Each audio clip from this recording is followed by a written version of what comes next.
Según se wagwego, Robert ariho te panspil yun chats, tano igana sa dagat, te utsit ariha, ate ni gunare, yun jaradaka. I almost see a so with the garide. Today we're with David Gabriel in our studios in Nyawagoa. David, for coming. Before anybody starts to question why I'm wearing a mask and Dawi isn't, Dawi's here to talk to us about his life before and his life after having contracted the COVID-19 virus and what it's done to him and his health and his abilities. Because of his respiration, his breathing is somewhat affected by the COVID-19 virus. We have permitted him to not wear a mask during this interview because, one, he is no longer COVID-19 positive, and two, he is having a little bit more difficulties than usual with his breathing. I'll keep my mask on. My cameraman Ian will keep his mask on as well for our protection. But as you can see, we're also taking the necessary steps to keep everybody safe during the interview. So Dawi Nyawagoa for coming here today. We really do appreciate it. I have a couple questions, and I know that you have a story to tell. So my interest is more in what you have to say than what I have to say. So could you tell me a little bit about what happened to you before and what it did to you, please? Okay. Wow. I guess safely to say, in August 1st, I had gone for COVID testing in Laval, and my test had come back positive, and I didn't have any symptoms or anything like that. It was just like your everyday life, I guess to say. Then by the 7th of August, that's when it hit me. I was doing a lot of yard work. Most of it was in the sun. Cutting grass. Had 3 yards to cut that particular weekend coming up. And at the end of the 7th of August, I was cutting grass. I started to feel weak, kind of cold chills. I figured maybe it was because being in the sun all day, I might have gotten sunstroke or heat stroke, whatever that you may want to call it. I went back home and I changed my clothes. And by 8 o'clock that evening, the fever hit, and it was getting worse. It was progressing to a point where I had a sweater on. Mind you, this is August. I kept getting cold chills. That was a rough night. By 1 o'clock that evening, I checked my temperature. I was at 100. I thought, well, this is not going to be fun. So the whole night was like that. Into the next morning, I tested again. It was even still at 100. And that whole weekend, I was battling with the temperature and loss of appetite, getting cold chills. My strength went down really quick. And that stayed like that. That week, I forget the dates, but there was a mobile here doing COVID test. I came back just to recheck, and they said, you still have the COVID, because I told the lady that had gone, and so it was confirmed for the second testing that I had COVID.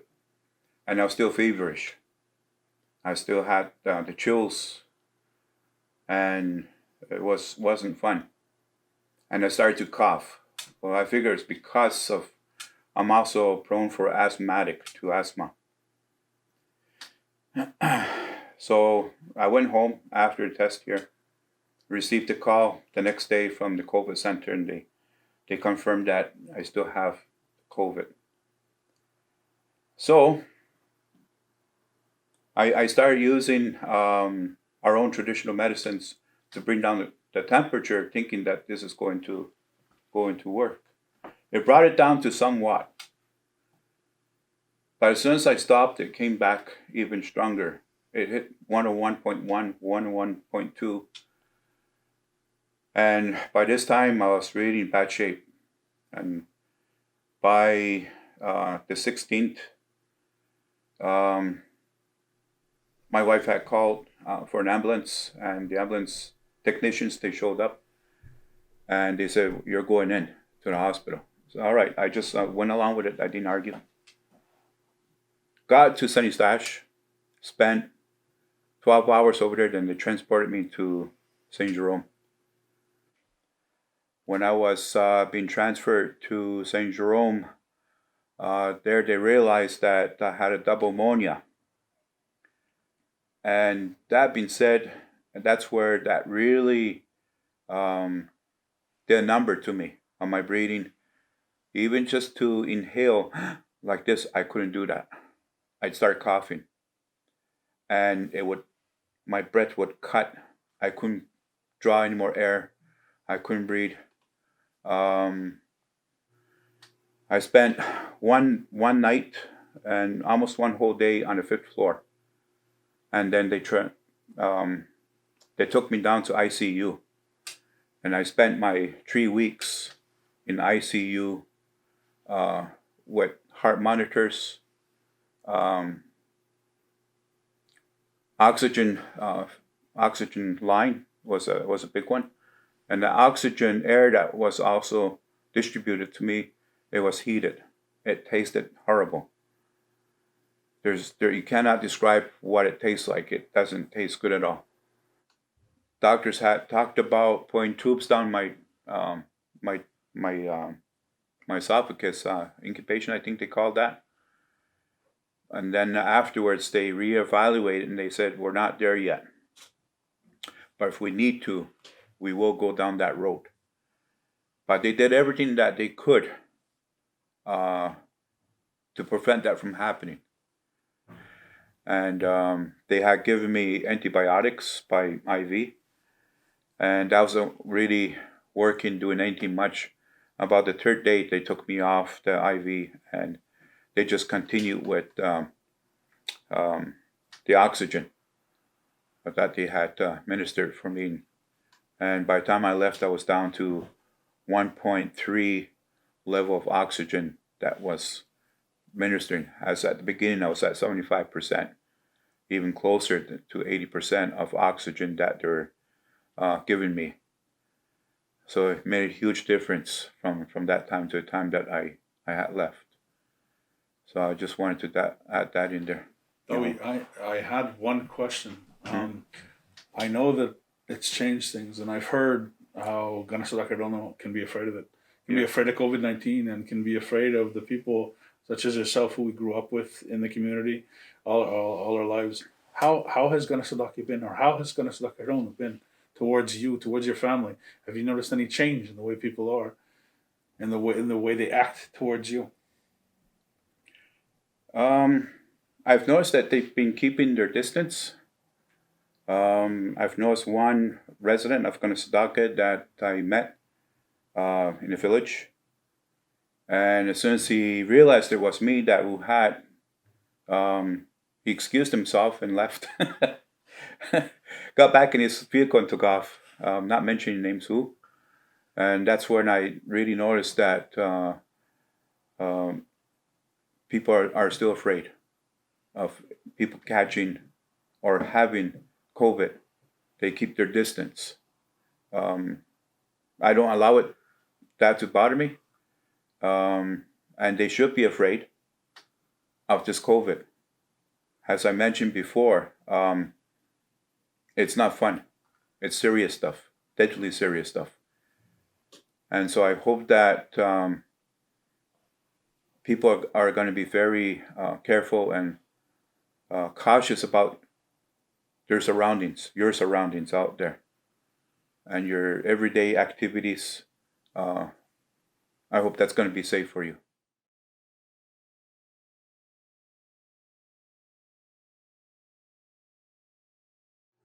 My taste buds went out the door, and I was told that this would happen due to COVID.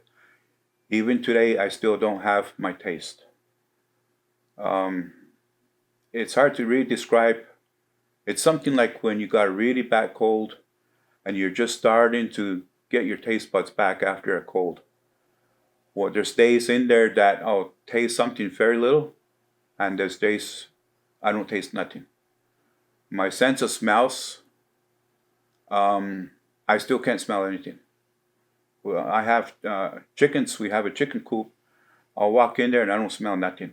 Where you would think that you would smell it has a regular chicken coop. Or walk into a barn. I don't smell nothing. And that's what they also expressed at the hospital, that they kept asking me, do you smell anything? Do you taste anything? My appetite had gone out the door too. Even today, I'm still struggling to get my full appetite back. I'll be eating something, I know what this should taste like. But yeah, I still don't have all my senses back yet. My eyesight has diminished. My eyesight's not as good anymore as it used to be due to COVID, and I was also told about that. Breeding wise, well, I can walk from my mom's place, from my house to my mom's place. I'll have difficulties getting there, where I had to stop halfway, catch my breath, and continue. Going up a flight of stairs, it does a number on me. I'm out of breath.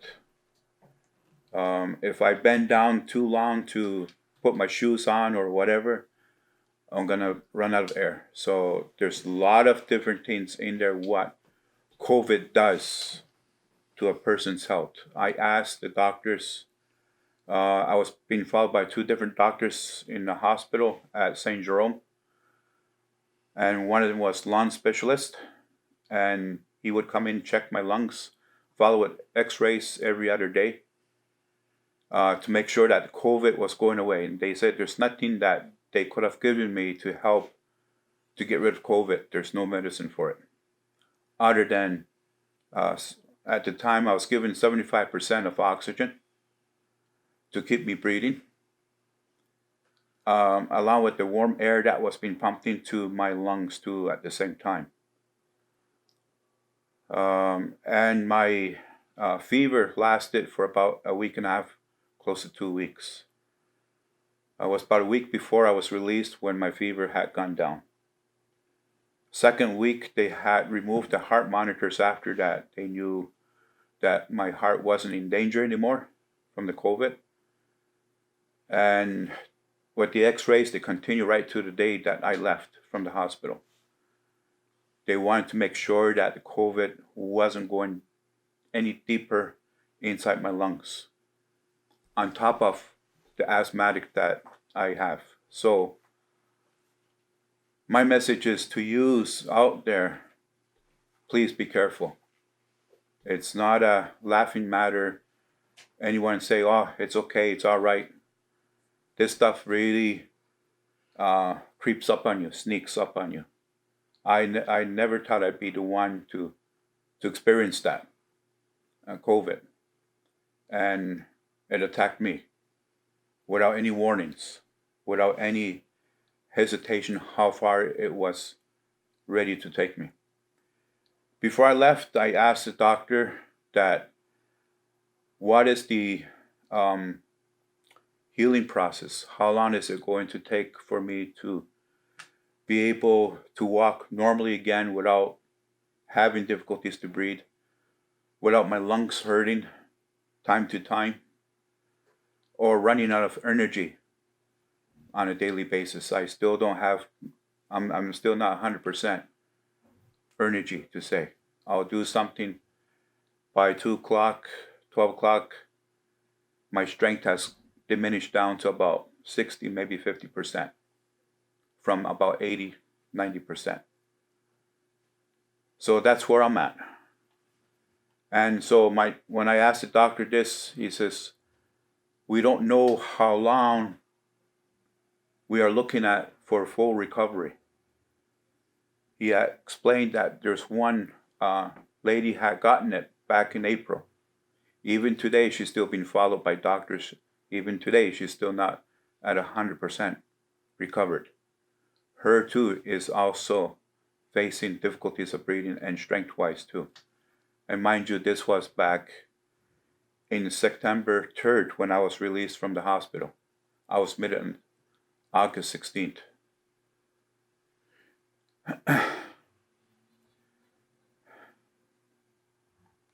So, in regards to COVID, as I mentioned, to those of you who are listening and your families, your friends, we don't know how long this is going to be around. A lot of people say estimating up to a year, less than a year, or more than a year. But regardless, how long is it going to be around in our communities, in our backyards, we need to be very careful. Traveling, shopping, places that we would normally go, or where I normally used to go just to spend time, I don't go there anymore. And I've been doing that right from day one, when COVID came around into our homelands. I had cut down my activities from going out there, and it still caught up to me. I don't know, I could have gotten it at Costco's, I could have gotten it at the gas station, I could have gotten it who knows where. But somewhere, it was waiting for me. And let it not be you next. So it's vitally important to keep aware and to be alert. Hand washing, a lot of times we say, oh, it's okay, but it's not okay. Hand wash. Mask, okay? Even our shoes, we need to also keep that clean, because whatever that we travel to, guess what? We're bringing that stuff back home. Could be on a footprint, okay? And if you walk inside and you got that on, well, guess what? It's going to be knocking at your door. So there's so many different things that we need to be careful of, even if you drive a vehicle. Clean the handles, clean the steering wheel. Keep it clean. That way, nothing's going to be transmitted back to home. How long am I looking at for recovery? I don't know. As the doctors have said to me that they do not know how long it's going to take for me to have full recovery. They said it's all up to you. Your strength, your energy, and immune system too. It could be 2 months, could be 6 months, could be up to a year. They don't know how long that it's going to take me to have a full recovery. And especially being asthmatic too, so that is an extra struggle for me to be able to breathe normally again. Energy-wise, I'm very careful too. Try not to exhaust myself during the days. And that's also up and down too. There's days I'll feel like a rag. There's days that I'm okay, but I don't last long. A couple of hours. I'll do a little bit of activities outside. Very slow pace. Cannot just get up and run like the way I used to. That's gone. I can't do that anymore. So it's very serious stuff out there. And I hope people will take this advantage, the message that I'm bringing to you of my experience. Let not that be you next, okay? And as long as we're careful, vigilant of this COVID that's out there, we can beat it. Let's not let it or allow it to take any more lives. We've already lost one. Kanien'kéha. Let's keep it that way. Danito. I'll go with Ionkwata'karitéhak. I'll go with Dawi. Yeah. I had a lot of questions for Dawi, but I think his message is best delivered to you straight from his mouth. He's shared with us some of the difficulties that he's had with the COVID-19. He took it serious before, and even though he took it serious, his family was affected. Him and his wife were affected, and now we can see that the COVID-19 is something that we hope that you take as serious as though we did before, and we pray that you do not get it. I just want to extend for all the friends and family members who prayed for me, and also the ones that put down tobacco for me, the ones that did tobacco burning for me to come back home early and with a full speedy recovery. I want to say Ionkwata'karitéhak to everyone that extended their support to me and my family too. Ionkwata'karitéhak.